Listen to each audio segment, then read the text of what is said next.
Gloire à Dieu.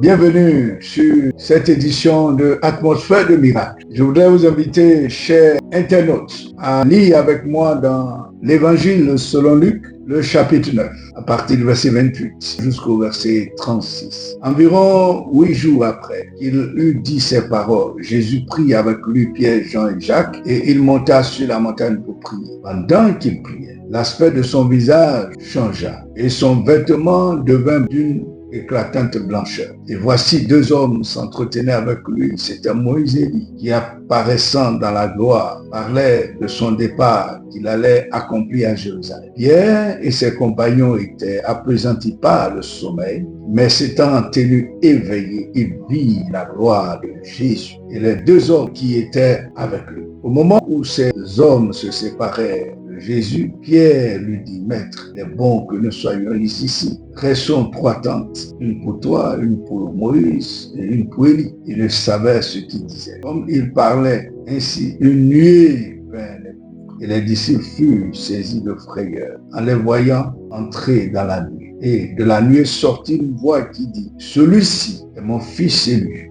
écoutez-le. Quand la voix se fit entendre, Jésus se trouva seul. Les disciples gardaient le silence et ils ne racontaient à personne en ce temps-là rien de ce qu'ils avaient vu. Que Dieu bénisse la parole de ce jour. Atmosphère des miracles est la parole de révélation, mais aussi la parole de foi, et en particulier pour ce jour, la manifestation du surnaturel divin. C'est cela que ce texte nous relate et nous révèle. La transfiguration est relatée par Matthieu, Marc et Luc, parce que c'est un événement qui a marqué les disciples, où Jésus, après avoir conduit Pierre, Jean et Jacques sur la montagne, il va être transformé en une blancheur indescriptible. Ici, l'évangile de Luc parle d'une blancheur éclatante. Et donc, Jésus, dans cette atmosphère surnaturelle, divine, va parler avec deux hommes. Il s'agit, selon les Écritures ici, de Moïse, qui est le symbole ou la figure de la loi de Dieu, et de Élie, le prophète, la figure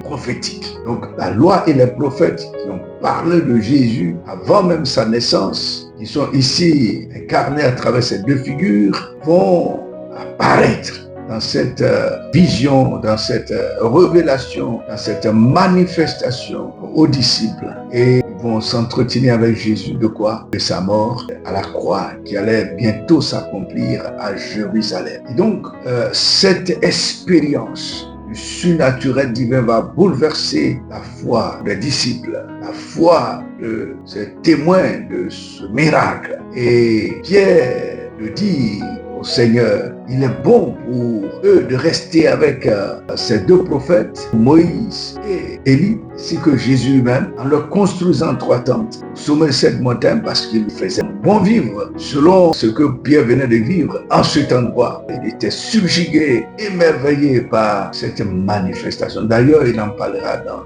l'épître qu'il va écrire plus tard dans 1 Pierre. Pierre va rappeler véritablement que c'est de façon concrète et réelle qu'ils ont vu la manifestation de cette majesté divine. Alléluia. Bien-aimés, notre Dieu se manifeste encore aujourd'hui par des signes précis, par des révélations précises. Et quand Dieu se manifeste, c'est le surnaturel qui est déployé dans nos circonstances ordinaires et quotidiennes. Et Dieu agit ainsi pour que nous sachions que la vie au-delà visible, la vie que nous menons est au-delà de ce monde terrestre, un monde qui est censé nous offrir la joie, la paix, le bonheur, qui malheureusement nous laisse sur notre soif, sur notre faim, à cause des problèmes, des combats, des luttes.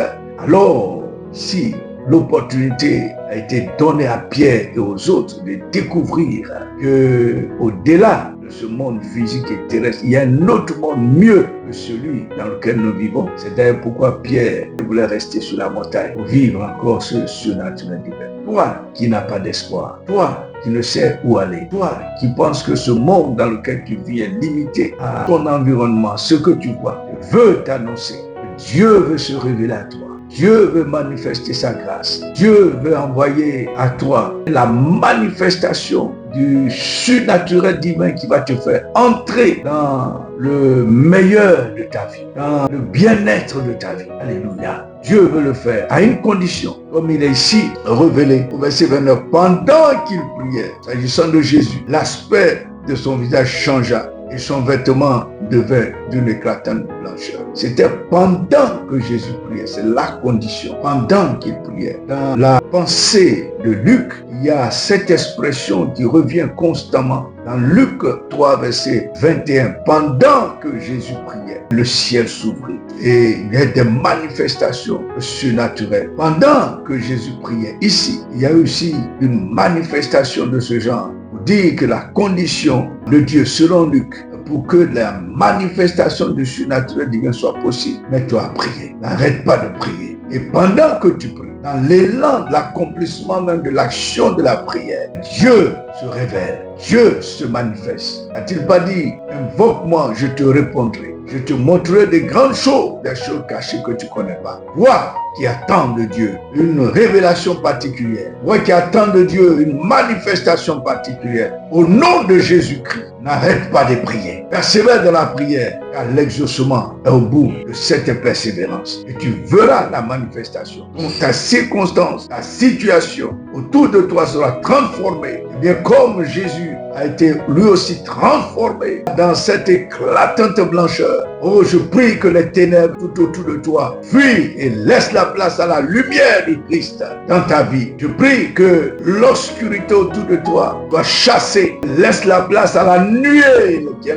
le symbole de la gloire de Dieu dans ta vie. Là où l'obscurité a régné, viens maintenant au nom de Jésus la gloire de Dieu manifestée. En effet, la Bible dit que les disciples s'étant tenus éveillés virent la gloire de Dieu. Verset 32. Mais s'étant tenus éveillés, ils virent la gloire de Jésus. Alléluia. Toi aussi, réveille-toi de ton sommeil spirituel. Mets-toi en éveil par rapport à la prière et tu verras la gloire de Jésus. Au nom de Jésus-Christ, les ténèbres s'enfuiront. Au nom de Jésus-Christ, l'obscurité va reculer. Et la gloire de Jésus va t'apparaître et va faire la différence dans tes situations de combat et de lutte. Tu n'es pas en vain monté sur la montagne. Tu n'es pas en vain mis du temps part pour te consacrer, pour jeûner et prier. Le temps de la révélation, du surnaturel divin pour toi arrive. Attends-toi à recevoir cette grâce. Shalom.